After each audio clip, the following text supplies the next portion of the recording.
2013 భూసేకరణ చట్టం సవరణల పేరుతో ఈరోజు శాసనసభ ప్రత్యేక సమావేశం జరిపారు.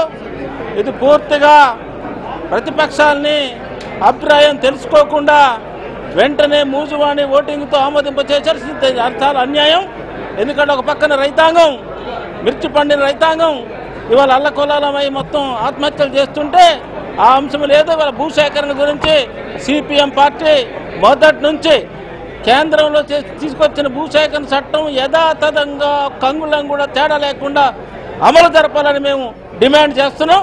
కనీసం మైక్ ఇవ్వకుండా నియంతృత్వంగా ఈరోజు ప్రజాస్వామ్య హక్కుల్ని హరించే పద్ధతిలో ఈరోజు శాసనసభ నడిచి చాలా తీవ్రంగా నిరసిస్తున్నాను.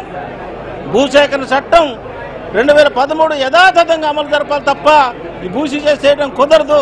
ఎందుకంటే ఇప్పటికే హైకోర్టు కానీ న్యాయస్థానాలు కానీ రాష్ట్ర ప్రభుత్వాన్ని మొట్టికాయలు పెట్టినా ఏమాత్రం చలనం లేకుండా ఈరోజు నడుస్తున్నది చాలా అన్యాయం, చాలా దుర్మార్గం. సిపిఎం పార్టీ తీవ్రంగా వ్యతిరేకిస్తుంది. యథాతథంగా 2013 భూసేకరణ చట్టం అమలు జరపాలి. ఇదే క్రమంలో ఈరోజు రైతాంగం చాలా అరుగాలం కష్టపడిన రైతాంగం మిర్చి 2000కో 3000కో 4000కో అమ్మాల్సిన పరిస్థితి వచ్చింది.